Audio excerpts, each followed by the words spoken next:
Vamos a aprovechar el tiempo, hermanos, y vamos a comenzar, ¿ok? Vamos a entonar un canto, después vamos a orar y vamos a comenzar con el devocional, ¿ok? Bueno, vamos a entonar este canto, se llama No lágrimas en el cielo. Espero que lo conozcan, ¿verdad? Para que ahí donde estén nos puedan ayudar a cantar. Bueno, ¿sí? Lágrimas no habrá ya en el cielo, todo será felicidad. No habrá tristeza, solo alegría, todos felices vivirán. Llanto, llanto, llanto no habrá, pena y pesares volarán. Llanto, llanto, llanto no habrá, allá en el cielo gozarán.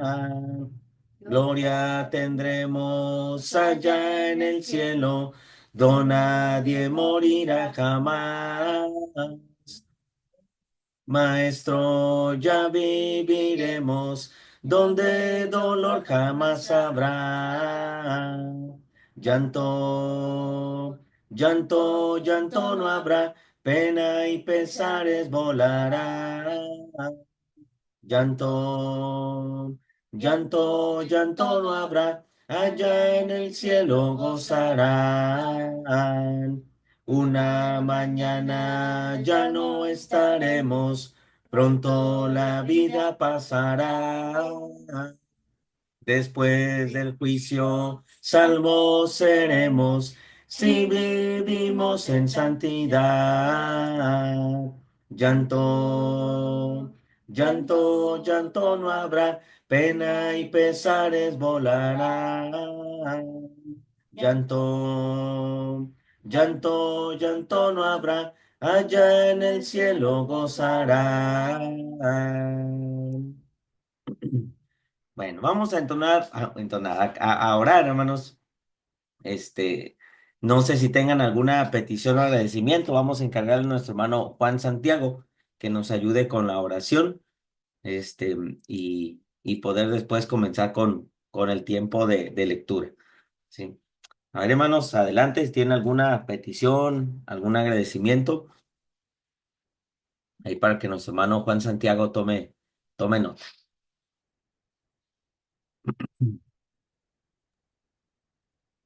Sí, hermano, les pido las oraciones por mi madre, que la operaron de un ojo en este día, en esta mañana. Y agradecimiento a Dios por la vida y que nos siga dando fuerza, ánimo y valor para seguir adelante. ¿Cómo se llama su mamá, hermano? Eufemia Canchola.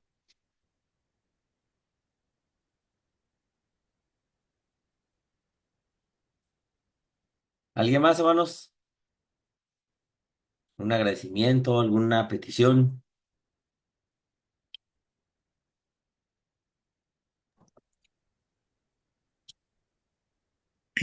Yo pido, hermanos, por mi salud, sigo pidiendo por mi salud, pero a la misma vez, le doy gracias a Dios porque aun cuando, pues, no me siento muy bien, estoy todavía aquí viva y por todo lo que Él nos da siempre, porque Dios es bueno y misericordioso siempre con nosotros.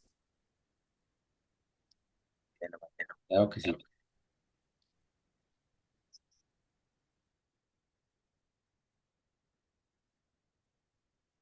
Muy bien. Bueno, pues vamos a encargarle a nuestro hermano Juan Santiago que ahí haga esta oración para poner en manos de Dios el devocional, hermano. También pues agradecer las bendiciones de Dios y estas dos peticiones de nuestro hermano José por su mamá y de nuestra hermana, la salud de nuestra hermana Violeta.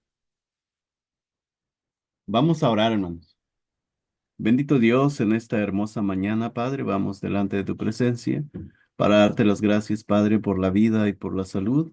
Gracias también, Padre, porque nos permites nuevamente estar reunidos, Padre, en esta plataforma con nuestro hermano Cristian, para, bendito Dios, seguir estudiando y meditando, Padre, en este estudio que nuestro hermano está compartiendo con nosotros. Bendito Dios, le pedimos, Padre, por las peticiones de nuestros hermanos, eh, de la mamá de nuestro hermano José, la señora Eufemia Canchola, y también, Padre, por la hermana Violeta. Padre, usted conoce las necesidades. Padre, usted sea con ellos. Ayúdelos, Padre, para que la mamá de nuestro hermano pueda recuperarse con bien y nuestra hermana, Padre, también pueda seguir adelante, bendito Dios.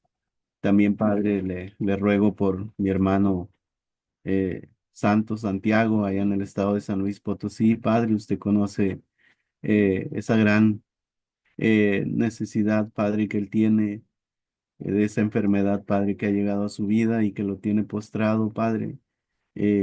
Le suplicamos que usted, Padre, le dé la oportunidad para que él pueda confesar su nombre, Padre, y que pueda venir, Padre, a formar parte de su iglesia y así, Padre, él algún día poder estar delante de su presencia, Padre, cuando usted le llame, que él pueda prepararse, Padre.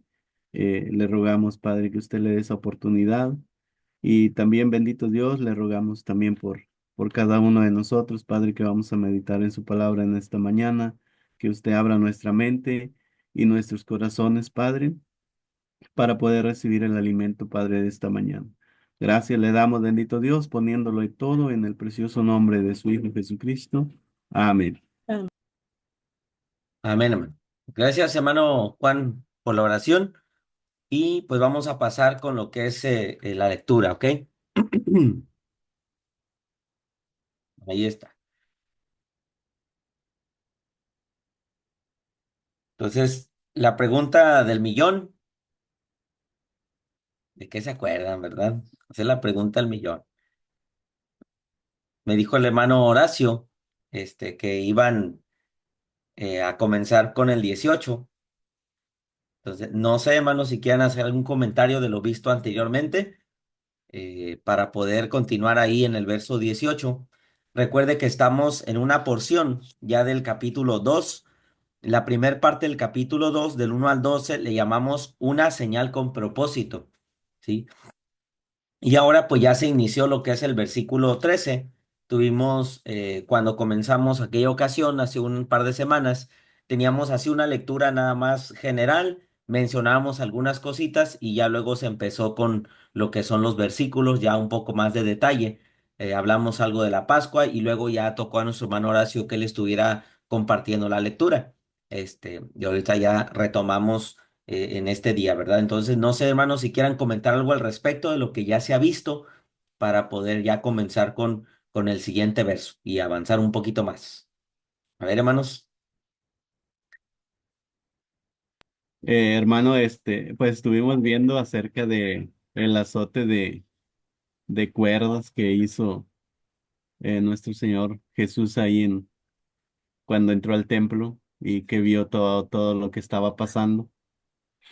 Y pues también vimos del lugar donde llegaban con las ofrendas, donde estaban haciendo todo eso. ¿Eh? Muy bien. ¿Alguien más, hermanos? También vimos acerca de la palabra el celo, Sí. del versículo 17 que dice el celo de tu casa me consume. Ok. ¿Y qué dijeron de esa palabra, hermana? Nos dieron tres, bueno, el hermano mencionó tres, que es un cariño sincero por las cosas de Dios, un celo, un fervor de espíritu o es pasión por las almas de las personas. Ok. Muy bien. Y creo que eso no, bueno, no sé las aplicaciones, hermana. El ver que nosotros, pues creo que ahí como ha descrito usted, hermana, pues nosotros debemos tener celo, ¿verdad? Por las cosas de Dios.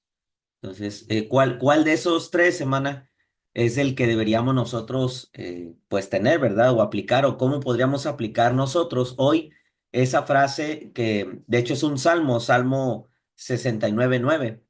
¿Verdad? Y fíjese algo interesante. Bueno, vamos a empezar a comentar algo al respecto y ahorita sigan comentando lo que han aprendido hasta esta parte. Pero de ese Salmo 69:9 donde dice que el celo de la casa me consume, el celo de la casa te consumirá. Sobre todo, esa palabra está en futuro, en el Salmo 69:9, si analiza la palabra, es te consumirá. Entonces, está hablando precisamente de algo que sucedería, se le llama un pasaje mesiánico, ¿verdad? Mira, aquí está.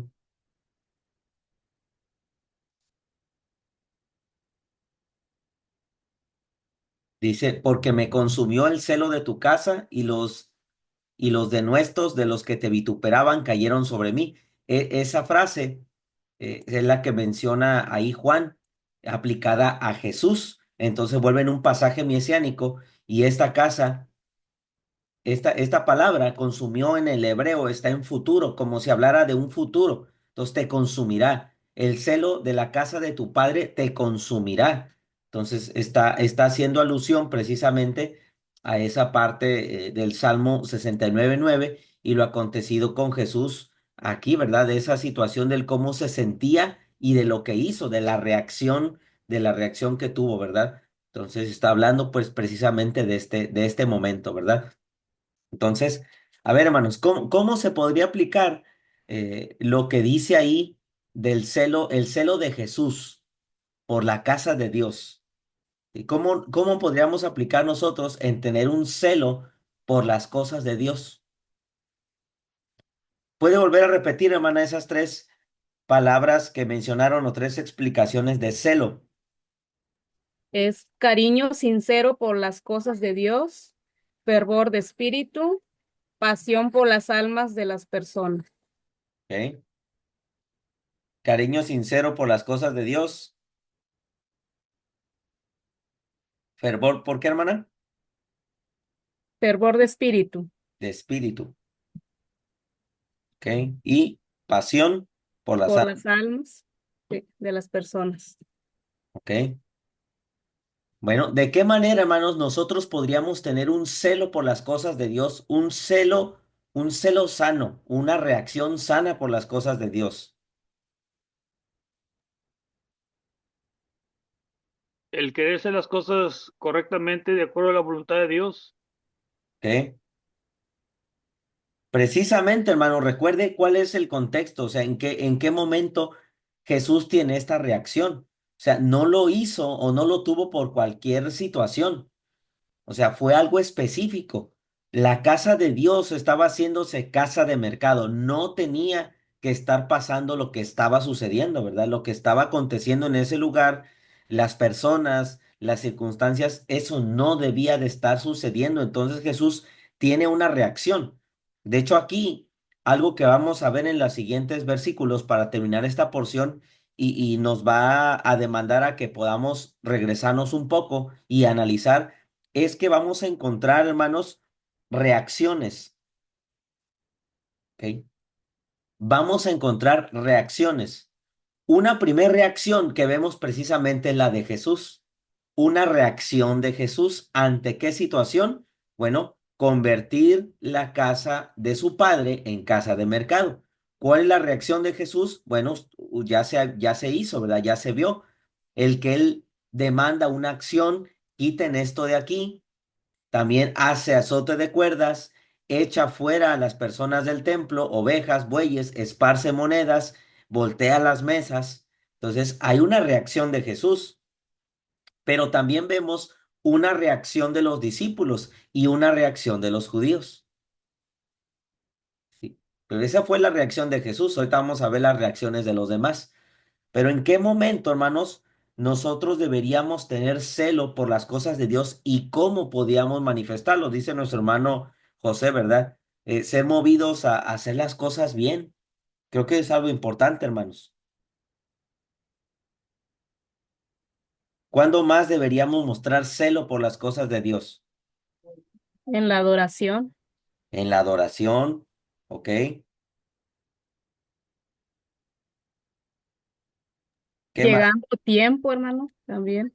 Ok, bueno, eso sería una manera de una forma práctica, ¿verdad? De mostrar, ¿verdad? Celo por las cosas de Dios, siendo que se está diciendo que es un cariño sincero por las cosas de Dios. Bueno, todo lo que se vaya a hacer para Dios, siempre se cita, ¿verdad? Ese pasaje creo que es Colosense, ¿verdad? Que todo lo que hagamos se tiene que hacer de corazón, ¿verdad? Como para el Señor y no para los hombres. Entonces, los servicios para las cosas de Dios, la adoración por las cosas de Dios, debe entrar un celo, ¿sí? Un celo, un cariño por hacer las cosas bien, un fervor de espíritu, o sea, algo que salga del interior, una actitud de reverencia, una actitud de respeto, una actitud de pasión, ¿verdad? Entonces, creo que de esa forma podríamos hacer esa aplicación, así como Jesús, ¿verdad? Tuvo celo por la casa de su padre lo consumía ese celo, lo movía a reaccionar de alguna forma. Bueno, creo que nosotros, no le estoy diciendo que reaccionemos de la misma manera, ¿verdad? Pero sí de forma positiva, poder tener ese cariño, ese fervor y esa pasión y hacer las cosas para Dios de la mejor manera, ¿verdad? En todos los aspectos, de forma muy práctica, ¿verdad? Como decía nuestra hermana, en lo que requiera diligencia, ¿verdad? Dice la Escritura, no perezosos, ¿verdad? Fervientes en espíritu, sirviendo al Señor. O sea, hacer las cosas puntualmente, con planeación, con organización, dando lo mejor. Creo que son formas sanas de mostrar pasión por las cosas del Señor, ¿verdad? En lo que podamos hacerlo mejor, hay que hacerlo, hermanos. Porque creo que lo hemos dicho, ¿verdad? Dios se merece siempre lo mejor. Hermano José. Sí, hablando de eso, pues se me viene a la mente todos los que estamos aquí en las clases con diferentes maestros. ¿Qué nos está moviendo a estar aquí? Bueno, yo pienso, esta es mi opinión, yo pienso que nos está moviendo a mejorar nosotros mismos en cuanto a las cosas de Dios para poder nosotros aplicarlo una vez más, por lo que dije, aplicarlo correctamente a favor de nuestro Padre y así ganar almas. O sea, eso es, yo digo que creo yo que puede ser un celo que nos mueve a mejorar nosotros mismos delante de Dios. Muy bien, hermano. Y de hecho sí es algo que hemos comentado en otras ocasiones o en otras lecciones, en otros tiempos. O sea, los primeros que deben de buscar ser mejores para Dios, fíjese que a veces queremos que otros hagan las cosas. O sea, es que tenemos cierta fervor adentro de nosotros, cierto celo, cierta pasión dentro de nuestros cuerpos que nos hace sentir: "Ay, es que quiero que los demás hagan las cosas bien". Como que entra un sentimiento como dentro de nosotros de decir: ay, eso está mal hecho, que lo hagan bien, cierta molestia. Pero creo que los primeros, hermanos, que tienen que ser evaluados si están haciendo las cosas adecuadas o no, somos nosotros mismos, ¿verdad? Ese creo que es un gran ejemplo eh, de cómo mostrarle a los demás, de hacer las cosas bien para Dios, haciéndolo uno mismo. A veces no es necesario decir nada. A veces no es necesario voltear las mesas y hacer azote de cuerdas, ¿verdad? Y mostrar una molestia, sino con el ejemplo, uno haciendo las cosas de forma adecuada o de la mejor manera, ya se está sentando la base y el ejemplo de cómo sería bueno que lo pudiéramos hacer los demás. Entonces digo, hay momentos en los que sí se tiene que decir, pero hay momentos que el ejemplo es lo mejor, ¿verdad? Entonces, hermanos, la primera evaluación que tenemos que hacer es para nosotros mismos, ¿verdad? Yo estaré haciendo las cosas bien para Dios. Yo estaré teniendo celo en mi persona por las cosas del Señor. Estaré haciendo las cosas con pasión, con fervor, de la mejor manera, con sinceridad. Entonces, eso es lo que deberíamos cuestionarnos primero y después poder ver, pues, si los demás, ¿verdad? Lo están haciendo, pero creo que lo primero sería nosotros, ¿verdad? Bueno, entonces, eso es del verso 17, ¿verdad? Ya se vio, nada más era un repaso y algunas aplicaciones, pero bueno, después de que sucede esto, hermanos, en el verso 18, como les decía, hay otra reacción. Entonces, en el 17 la reacción de los discípulos es recordar lo que dice la Escritura sobre Jesús. Entonces hay una reacción. Reaccionan a lo que Jesús hace. Entonces, Jesús reaccionó a lo que los demás hicieron, los discípulos reaccionan a lo que Jesús hace y dice, no, dice, se acordaron los discípulos que está escrito, entonces, menciona el 17, entonces, o sea, de acuerdo a lo que Jesús hace, ellos recuerdan el Salmo 69:9 donde estaba escrito que el celo consumiría, ¿verdad? Ahí está la reacción. Entonces, reacción de Jesús ante la gente, reacción de los discípulos ante lo que Jesús hace. Y ahora vemos una reacción en el 18 de los judíos. Dice, y los judíos respondieron y le dijeron, ¿qué señal nos muestras ya que haces esto? Esa es la reacción de los judíos, ¿verdad? ¿Qué entienden ustedes del verso 18, hermano? ¿Qué querrá decir esto de qué señal nos muestras ya que haces esto? ¿Qué entienden ustedes por esa frase? ¿Qué querían?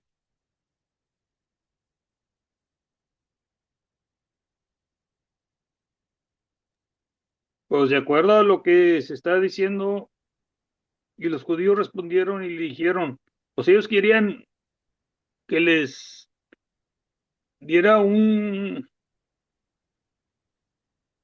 pues dime por qué estás haciendo, es como decir, dime por qué estás haciendo esto, que no se mira bien, pero danos faltan palabras para poder escribir esto. Este, ¿Ok? es cuando uno hace algo y tiene que dar una explicación por qué lo estás haciendo. ¿Ok? Una explicación. Fíjese, hermano, lo que dice Palabra de Dios para todos del verso 18. Dice, bueno, para principio de cuenta, la palabra señal es una de aquellas que hemos dicho ya, que es semellón. Señal semellón, que mencionamos tres palabras, teras, dunamis y semellón. Mencionamos tres palabras que se usan para referirse a lo que en general llamamos milagros. Y aquí ellos dicen, muéstranos, bueno, palabra de Dios para todos dice, muéstranos un milagro para probar que tienes derecho de hacer esto. Es lo que está diciendo, hermano José. También de otra manera estaban diciendo, ¿con qué autoridad? ¿Sí? O sea, ¿por qué estás haciendo esto? O sea, ¿tú quién eres? ¿Tú quién eres para venir a hacer esto? ¿Verdad? Y es que fíjese, hermano, que los judíos, en este caso, fíjese que cuando menciona ahí los judíos, seguramente estaba refiriéndose a los responsables del templo, ¿verdad? A los fariseos, a las personas que estaban ahí encargadas, de las cuales ya se habló antes, que se obtenía cierta ganancia de lo que sucedía en el templo. ¿Verdad? A esos no se está refiriendo a cualquier otro judío, sino a los responsables del templo. Entonces ellos dicen, bueno, ya que estás haciendo esto, ¿con qué autoridad? ¿Sí? ¿Con qué derecho? O sea, ¿cuál es tu autoridad que tienes, tu señal, tu milagro? ¿Qué pruebas que tienes el poder de correr a esta gente o de hacer lo que estás haciendo? Y fíjese, hermano, estaba leyendo hace rato un poco, también para entrar ya con el contexto un poquito de lo que ya habían estudiado ustedes, repasando pues lo que habían estudiado. Y me encontré un pasaje, hermanos, en Juan 6:30. A ver quién lo tiene para leerlo. Juan 6:30.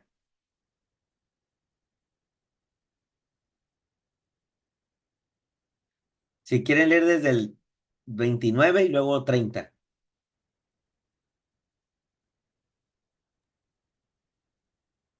Juan 6:29 al 30 dice así, respondió Jesús y les dijo, esta es la obra de Dios, que, crea, que, que creáis en el que Él ha enviado.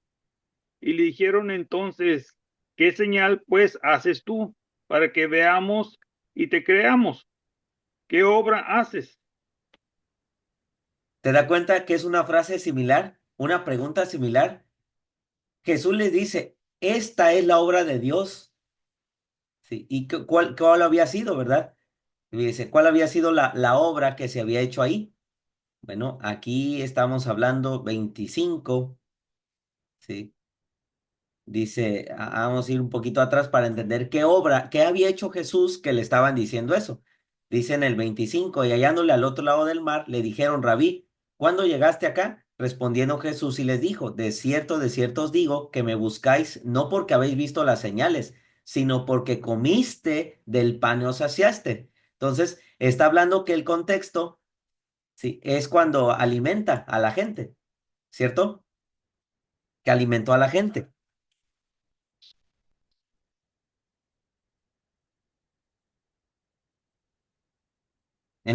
A principios del capítulo 6 se tiene la alimentación de los 5,000, a principios del capítulo 6. Después pasan otros eventos, Jesús anda sobre el mar y luego en los siguientes versículos la gente empieza a buscar a Jesús y dice esto, de cierto os digo que me buscáis no porque habéis visto las señales, sino porque comiste el pan y os saciaste. Trabajad no por la comida que perece, sino por la comida que a vida eterna permanece, la cual el Hijo del Hombre os dará, porque a este señaló Dios el Padre.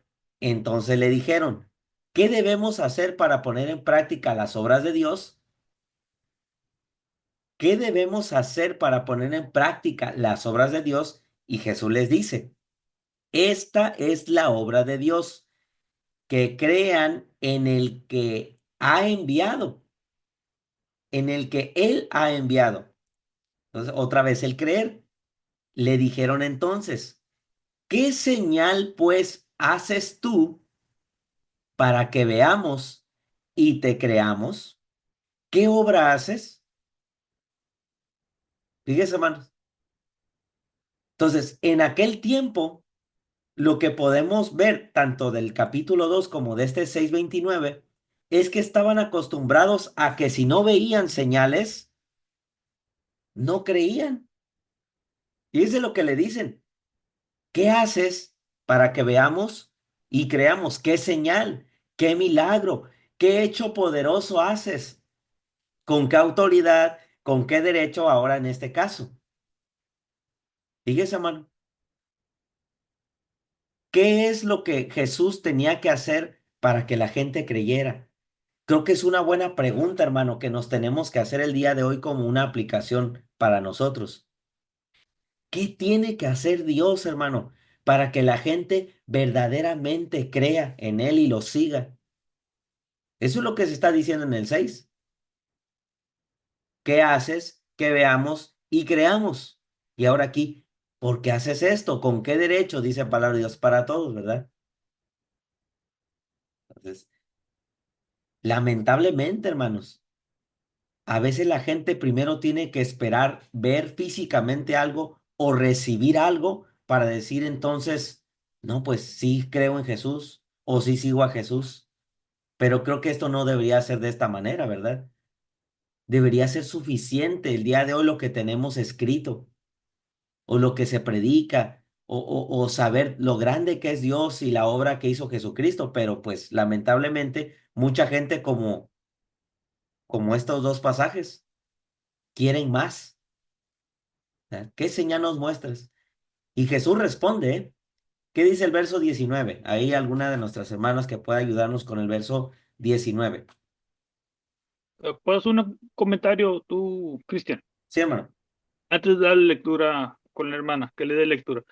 Esto me recuerda, si se puede, lo que pasó con Tomás, Ándele. que él buscaba una señal para poder creer, porque no creía. ¿Sí? Excelente, hermano. Y fíjese precisamente la diferencia entre la fe o el creer que en aquellos tiempos se daba y la que hoy nosotros debemos tener. Creo que ahí hay una gran diferencia, ¿eh? Porque hoy, en aquellos tiempos, ciertamente, hermanos, hasta en el tiempo de los discípulos, ellos tenían ese poder de hacer milagros y producto de lo que ellos hacían, la gente creía, como que era una manera de confirmar la palabra predicada y el poder de Dios. En aquellos tiempos, usted puede verlo en el libro de los Hechos. Cada que ellos predicaban, se hacía una señal y la gente creía. Y dice que producto de eso la gente creía. O sea, era una manera de confirmar el poder de Dios y la palabra predicada, la autoridad. Era válido. Pero hoy en día, hermanos, nosotros no necesitamos estar viendo, ¿verdad? Esa es la fe que hoy en día debemos tener, ¿sí? No necesitamos usted y yo ver algo físico, ¿sí? Para poder creer. Tenemos el testimonio de las Escrituras. El otro día, precisamente hablando de que a veces no vemos, pero lo creemos, le preguntaba a los hermanos, bueno, hermano, ¿y cómo sabes que tienes el Espíritu Santo? En otras partes, algunos con ciertas ideas piensan que tiene que haber una manifestación física, visual, para que uno sepa que tiene el Espíritu.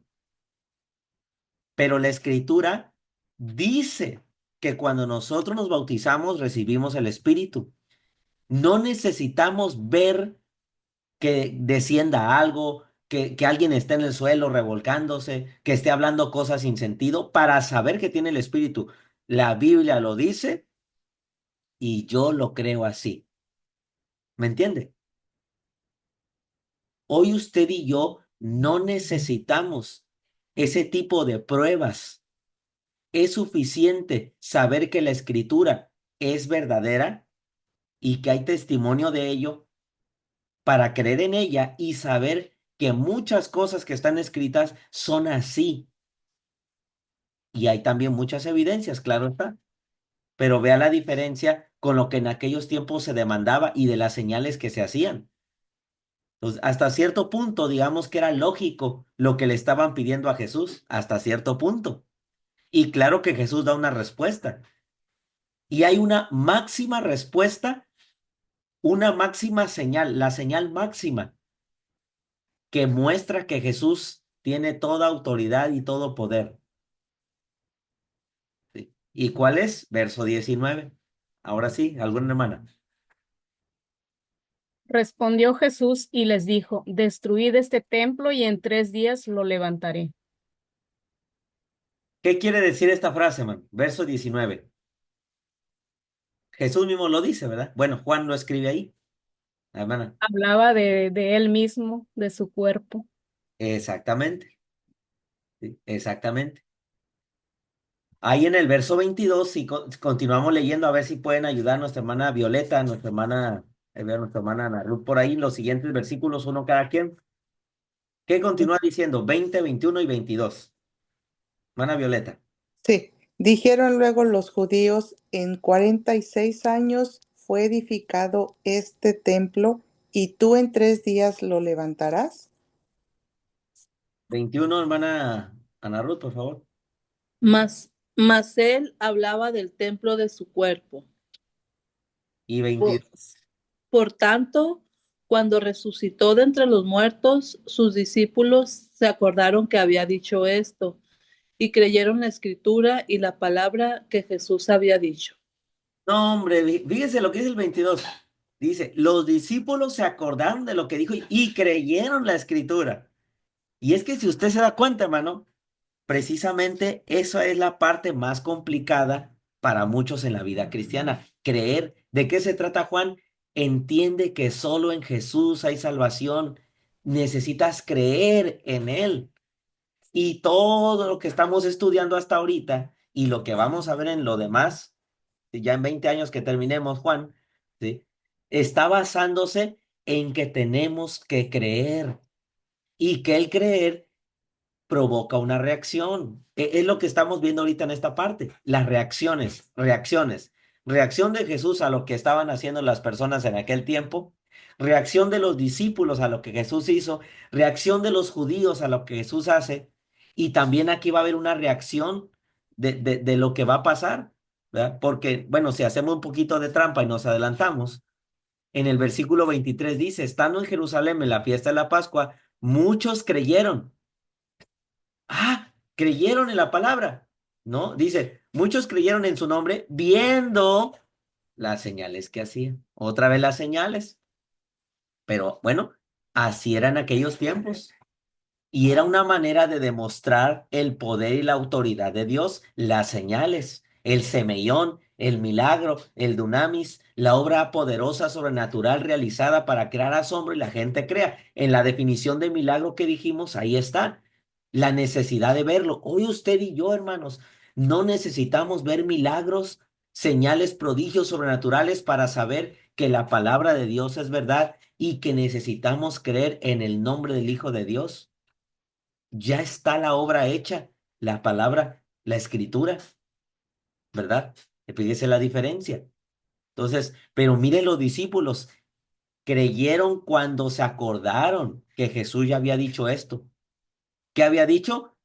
Acerca de la resurrección. Así que, hermano, la resurrección, ¿sí? Es, digamos, que la obra o la señal máxima de Jesús, la resurrección. Entonces, verso 19, destruyan este templo, este hierón, este naos. Bueno, ellos entendían uno y Jesús estaba hablando de otro, ¿verdad? ¿Se acuerdan qué palabra se utilizó para hablar de todo el templo? Y luego qué palabra se utilizó para hablar de un lugar en específico.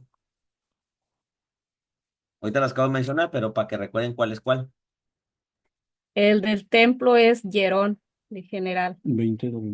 Y el Naos es el lugar santo, santísimo. Ok, muy bien. Entonces, vamos a ver qué es verso 19, ¿verdad? Naos. Ahí está. Entonces, ¿a qué hace referencia Jesús? El Naos. Al naos, que dijimos que el naos pues va enfocado hacia el lugar santo santísimo. ¿Sí? Jesús no estaba hablando de todo el templo. Jesús estaba hablando de algo específico. No estaba haciendo referencia al templo, a lo físico, pero ellos sí entendieron eso, ¿verdad? Jesús estaba hablando de él mismo, de él mismo. Y fíjese cómo las palabras de Jesús más adelante son tomadas en su contra, ¿eh? Y se dice cosas que Jesús no dijo. Fíjese bien lo que Jesús dice, ¿eh? Destruid este templo y en 3 días lo levantaré. ¿Quién lo iba a destruir?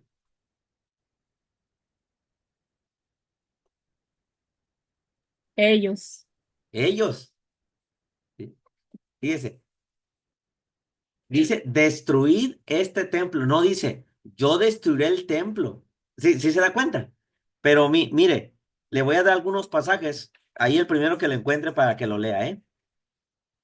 Marcos, Marcos 15:29.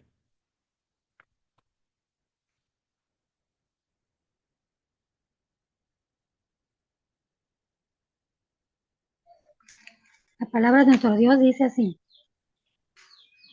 y los que pasaban le injuriaban, meneando la cabeza y diciendo: Va, tú que derribas el templo de Dios y en 3 días lo reedificas, Dígale al siguiente, hermana, también, por favor.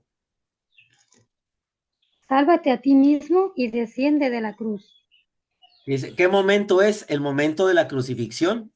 Y la misma gente dice, le injuriaba, meneaba la cabeza y decía, va, sí, tú que derribas el templo de Dios y en 3 días lo reedificas, sálvate a ti mismo. Pero él nunca dijo eso. ¿Se acuerdan? O sea, él no dijo eso. Dice ahí, tú que derribas. Él no dijo que él destruía. Y es que eso es lo que estaban acusando también los judíos. Le voy a dar otros pasajes. A ver, Mateo 27:40. Mateo 27:40.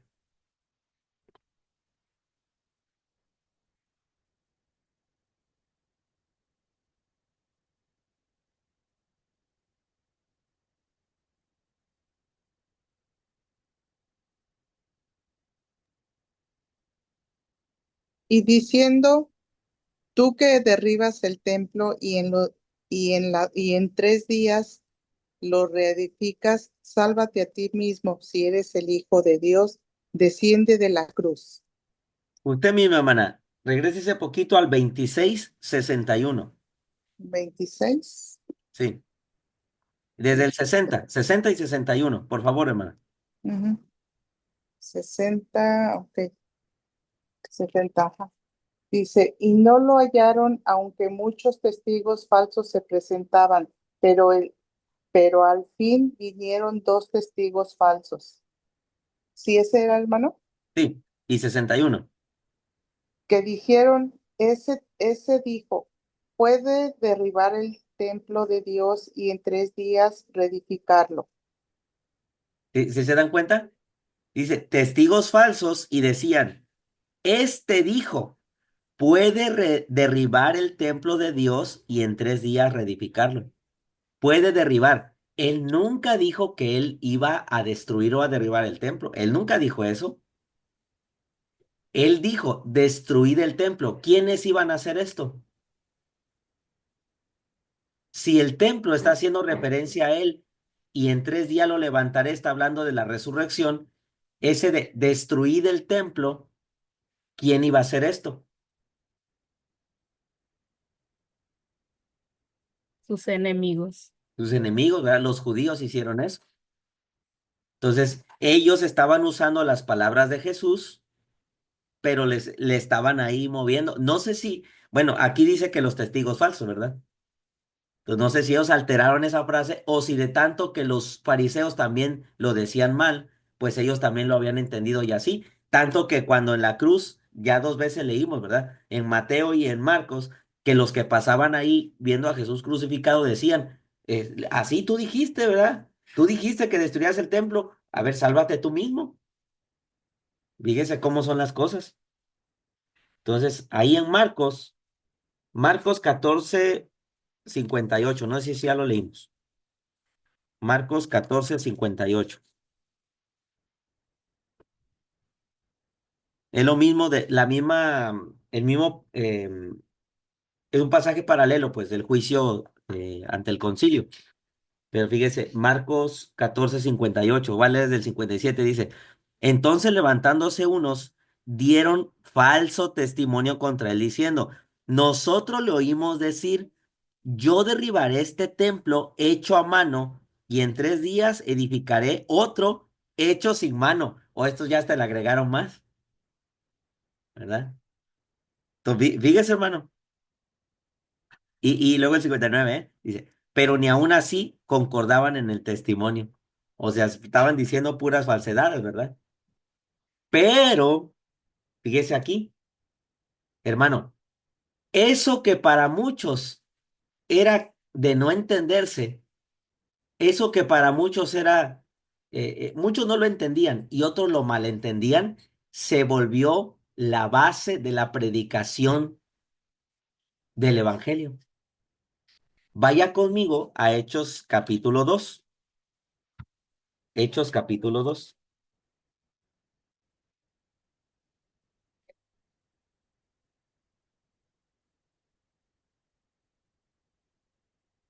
En el versículo 22,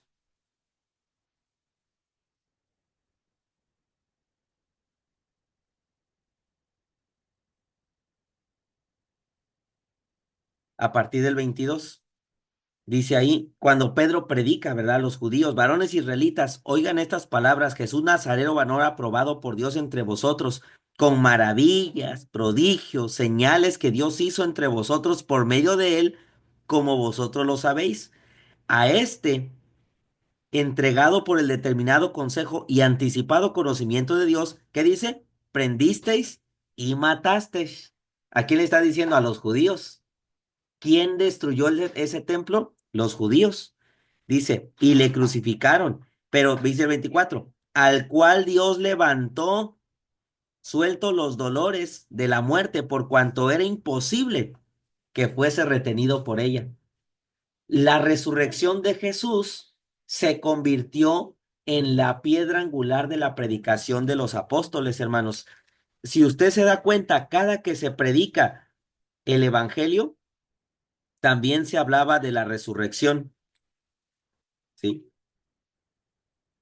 Entonces vamos a ver aquí mismo en Hechos, hermanos, tenemos varias veces la predicación de la palabra y se habla también de la resurrección. Por ejemplo, si me sigue al 10, capítulo 10, verso 39 y 40, el que lo tenga. 10, 39 y 40.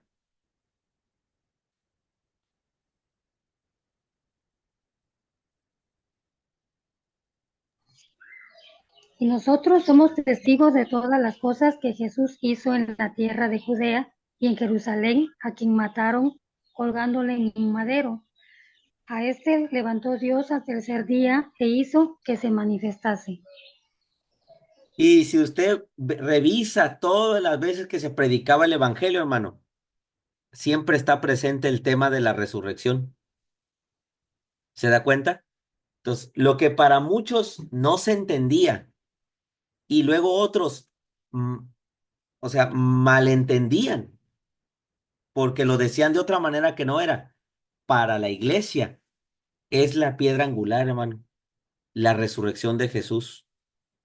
De hecho, también así lo dice Pablo en Corintios 15, hermano. Este sí se lo va a poner aquí para leerlo juntos. Pues fíjese, sale un buen tema de aquí acerca de la importancia de la resurrección, ¿eh? La importancia de la resurrección. Aquí cuando Pablo explica lo que sucedió con él también, que Jesús le apareció y resucitó, vamos a hacerlo desde aquí. ¿Ok?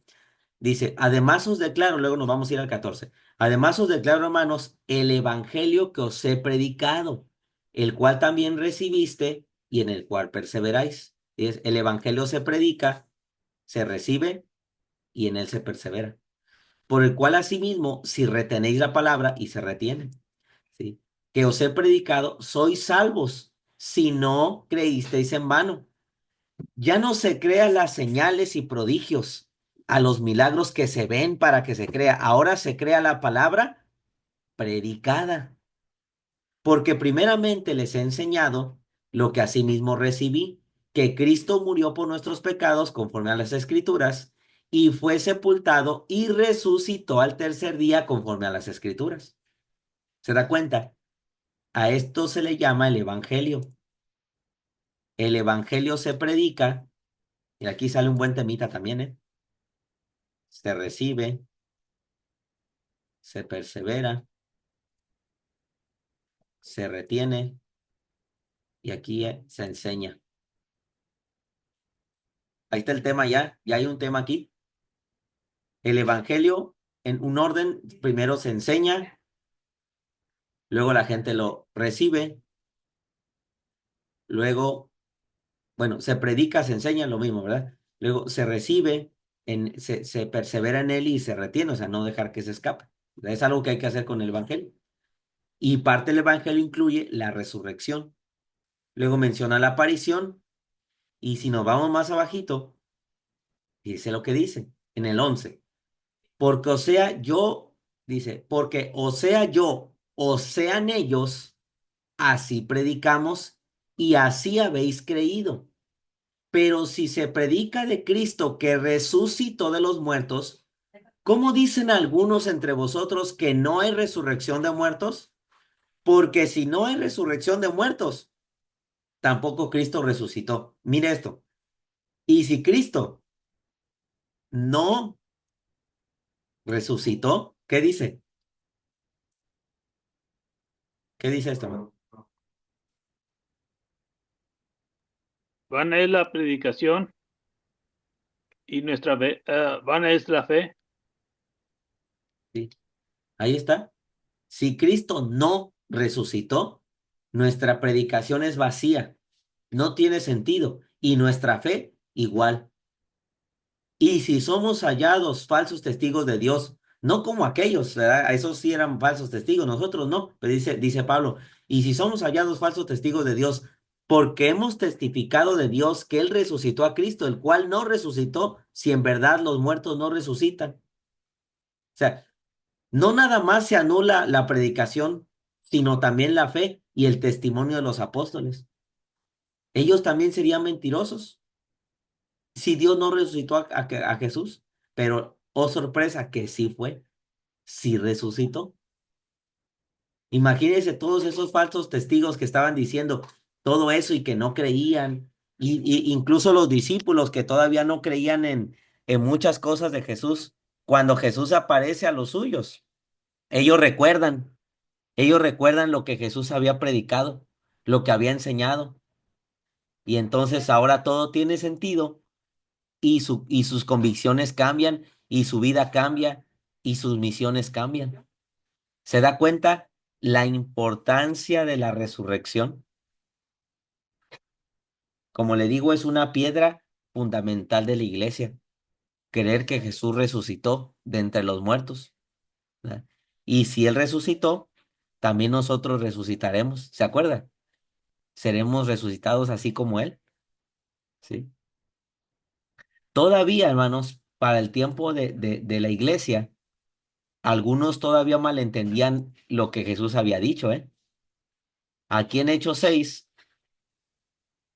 mire lo que dice 6:13 y 14. Y pusieron testigos falsos que decían, este hombre no cesa de hablar palabras blasfemas contra este lugar santo y contra la ley, o sea, el templo y la ley. Pues le hemos oído decir que ese Jesús de Nazaret destruirá este lugar y cambiará las costumbres que nos dio Moisés. Ahora todavía esto ya hasta le agregaron más. No nomás destruirá el templo y él lo levantará, sino dice, cambiará las costumbres que nos dio Moisés. Eso estaban acusando a Pedro, a Juan, a los discípulos, a Esteban, a todos los que estaban predicando. O sea, malentendían todavía las enseñanzas de Jesús. ¿Sí? En este caso, Esteban es el que estaba predicando, ¿verdad? Y fíjese, al final termina matándolo. Pero dicen que Esteban le han oído decir que Jesús destruirá, o sea, que los de Jesús o lo que Jesús había predicado a destruir y cambien todo eso. Y no, no fue así. 6:14, 6:13 y 14. Entonces ve hasta dónde las palabras de Jesús del verso 19, las palabras que Jesús le dice, la señal, porque le dicen, ¿qué señal nos muestras? Jesús les dice la señal. Aquí está, la resurrección. Las palabras de Jesús, ¿hasta dónde llegaron? Aquí estamos hablando que no tenía mucho Jesús de haber iniciado su ministerio. Y esas palabras por los 3 años de ministerio de Jesús estuvieron resonando y se estuvieron utilizando hasta en su contra. Y ya establecida la iglesia, todavía se seguían utilizando. Y todavía nosotros la utilizamos, pero ya sin modificar las palabras de Jesús. Ahora nosotros entendiéndolo como la resurrección. Y dice, ¿qué importancia de estas palabras de Jesús en 2:19? A ver, ¿algo que decir, hermanos?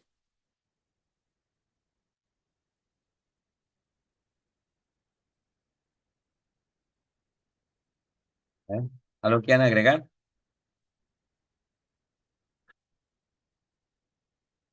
¿Estamos bien? Sí, hermano, A ver, que sí, sí. los versículos que acaba de leer, pues nos damos cuenta que los judíos no entendieron, siguieron sin entender, por eso lo seguían repitiendo, repetían lo mismo, que el que decía que iba a destruir el templo y lo iba a levantar en 3 días. A mí me parece como que ellos nunca lo entendieron, hermano. O sea, gracias a Dios nosotros sabemos que sí, que él se refería a su cuerpo, ¿verdad? Y como usted lo está diciendo, la resurrección iba a resucitar al tercer día. Pero tristemente ellos nunca lo entendieron así. Sí, hermana. Digo, mucho será a propósito, ¿verdad? Dice ahí los falsos testigos. Hicieron falso testimonio y decían cosas que no. Pero ya, le digo, de tanto y tanto que se repite algo hasta se piensa que es verdad. Y así se estaba entendiendo en otras personas. Entonces, fíjese que ahí hay una pequeña aplicación, ¿verdad? Cuidado con cómo decimos las cosas. Creo que es interesante, incluso hasta en nuestras lecturas, tratar de leer bien, ¿sí? Porque a veces, no sé si a usted le ha pasado, pero cuando yo estaba leyendo esto hace ratito, o sea, destruir el templo en 3 días lo levantaré, o sea, hemos leído los otros versículos y nos podemos confundir. Y a lo mejor hasta las palabras de los falsos testigos pensar que sí Jesús las dijo, pero no. Sea, es importante recordar lo que Jesús dijo y lo otro que era falso testimonio y cómo en tiempos de la iglesia también se maldecía, ¿sí? Se Así decía, es. se decía mal lo que Jesús había dicho. ¿Sí? Entonces, sí, lo importante de entender bien el texto y verdaderamente hablar verdad. Bueno, ya para cerrar el día de hoy, ya el resto es pues algo que podemos mencionar a detalle, pero creo que ya se ha dicho en general lo que quiere decir esta porción. Dice el 20, dijeron luego los judíos, en 46 años fue edificado este templo, el de Herodes, que comenzó unos 10, 15 años antes del nacimiento de Jesús. Dice, 46 años fue edificado este templo y tú en 3 días lo levantarás. Mas él hablaba del templo de su cuerpo. Ahí está la explicación, ¿verdad? Por tanto, cuando resucitó de entre los muertos, sus discípulos se acordaron que había dicho esto y creyeron la escritura y la palabra que Jesús había dicho. Y ahí está. ¿Sí? Entonces, bueno, pues creo que aprendemos varias cositas aquí y una de ellas, fíjese esta frase, man. Ninguna profecía se entiende del todo hasta después de su cumplimiento. Ninguna profecía se entiende del todo hasta después de su cumplimiento. Había muchas profecías entre los judíos, pero no es hasta que las veían cumplidas que decían, esto es lo que dijo tal. Esto es lo que escribió tal profeta. Esto es lo que dijo Moisés acerca de esto. Bueno, aquí pasó con Jesús. No entendieron del todo, o sea, tenían convicción en Jesús, pero no entendieron del todo hasta que resucitó. ¿Se acuerda cuando la resurrección venía a las mujeres a decir que Jesús había resucitado y unos como que no creían? Tomás, que no estaba una semana después, tampoco creía. Y seguramente muchos en estos tiempos tampoco creen. Pero bueno, todos aquellos que no creen en el nombre del Hijo de Dios, hermano, en aquel día van a decir, caray, pues sí era verdad, pero pues ya será demasiado tarde. Esperemos nosotros no estar en esas filas, ¿verdad? De aquellos que no creen y que todavía en estos tiempos necesitan ver para poder creer. Acuérdense que nosotros andamos por fe, no por vista. ¿Sí? Entonces, ¿qué últimos comentarios pueden hacer, hermanos? O algunas últimas aplicaciones. Entonces, dejamos cerrada ya esta porción de lo que es Juan 2. Mejor podemos hacer unos últimos comentarios si se nos pasó alguna cosita, pero lo que es esta porción del 13 al 22 la cerramos y la próxima clase, el próximo devocional que tengamos, vemos si cerramos esta porción hasta los siguientes versículos o si la cerramos antes y ya le ponemos un título. Ahorita llevamos del 1 al 12, una señal con propósito. Entonces vaya pensando cómo se le puede llamar a esta porción o si le continuamos a otro tantito más. A ver, hermanos, comentarios finales, aplicaciones. Hermano, yo me quedaba pensando hace rato pues de que muchos no creen, ¿verdad? Pero se me venía a la mente y no hallaba el texto y ahorita ya lo encontré. El 20 capítulo, haciendo trampa, como dice usted, capítulo 20 versículo 30 y 31. Dice, además, Jesús hizo además Jesús muchas otras señales en presencia de sus discípulos, las cuales no están escritas en este libro, pero estas se han escrito para que creáis que Jesús es el Cristo, el Hijo de Dios, y para que creyendo tengáis vida en su nombre. Me quedaba pensando en eso, hermano, que si, pues por eso estamos estudiando para que pues nosotros tenemos que creer en todo lo que está escrito. Y ya no para ver milagros, ni eso como hay muchos hoy en día que todavía buscan y esperan milagros. Sí, hermano. Y fíjese, hermanos, no es que nosotros tengamos una fe ciega o irracional, porque a veces mucha gente lo ve de esa manera, que se cree todo nada más así sin fundamentos, pero no, hermano. Las escrituras tienen fundamento. Las escrituras tienen cualidades que como literatura, o sea, tiene cualidades únicas. La Biblia es avalada por la historia, la geografía, la arqueología. O sea, no tenemos una fe ciega, ¿eh? Si creemos en las escrituras es por algo. Sí, tenemos fe, pero también hay muchas evidencias científicas, arqueológicas, históricas, geográficas, que demuestran que la Biblia es verdad, que la palabra es verdad. El hecho, usted sabe, el hecho de que haya tanto tiempo de diferencia entre los escritores bíblicos y coincidan en todo, aún sin conocerse, eso no es coincidencia, es la inspiración de las escrituras. Entonces, nosotros creemos en ello, creemos en Jesús, creemos en su vida, en su obra, en su muerte, en su resurrección. Creemos en el establecimiento de la iglesia.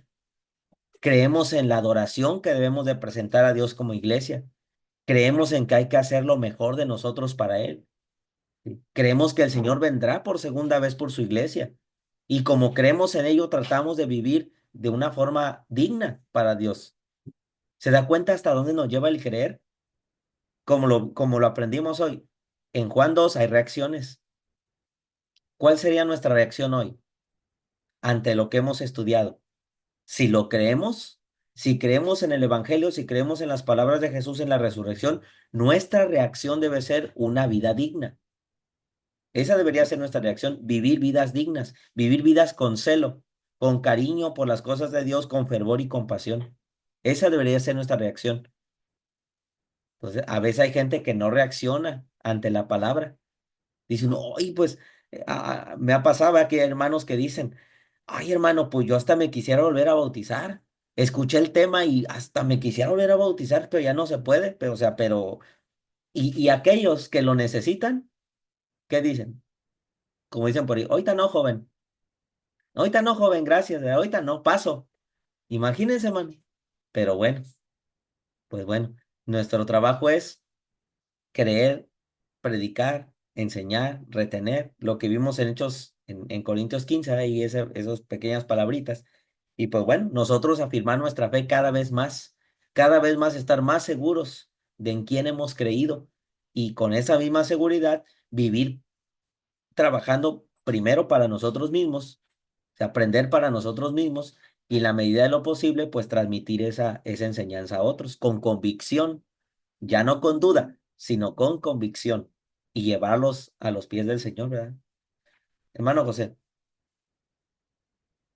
Algo tan simple que muchos pueden hasta reírse de uno. Y se me viene a la mente cuando la burra, parece que de Balaam, la que golpeó cuando iba a ese rumbo que Dios no le había dicho que no fuera. Y mucha gente dice, "No, ¿tú vas a creer que un animal hable?" Pues yo creo, sinceramente creo en lo que dice la Biblia. Entonces, para mí eso no es ninguna duda. Algo tan simple que la gente no cree tiene validez para ciertas personas. Bueno, para mí. ¿Sí? Dice cuando platica el rico, ve que se acuerda de rico y Lázaro, cuando le dice, Padre Abraham, manda a alguien, ¿verdad? Que vaya, que le predique a mi familia que no, para que no venga a este lugar. ¿Y qué dice Abraham? ¿Verdad? Que tienen las escrituras, que crean. Y dice que si aún alguien se levantare de los muertos, no le creerán. Y sí sucedió, porque en tiempos de Jesús, aquellos que no creían en muchas cosas de Jesús, al tiempecito de eso, se resucita Lázaro. Y los mismos fariseos, viendo a Lázaro resucitado, o sea, ellos pedían señales y las señales estaban a montones. Los judíos dicen, ¿qué señal haces? Jesús hizo muchas señales, pero parece que tienen los ojos cegados que no creían. Y a Lázaro resucitado lo querían matar. Y ellos vieron que Lázaro resucitó y lo querían matar. O sea, ahí ya no era que no creían en las señales, ya estaban cegados por el enemigo. Entonces nosotros hoy, hermanos, roguemos y pidamos mucho a nuestro Dios que abra nuestros ojos del entendimiento, que abra nuestro corazón para verdaderamente creer en lo que la Escritura dice.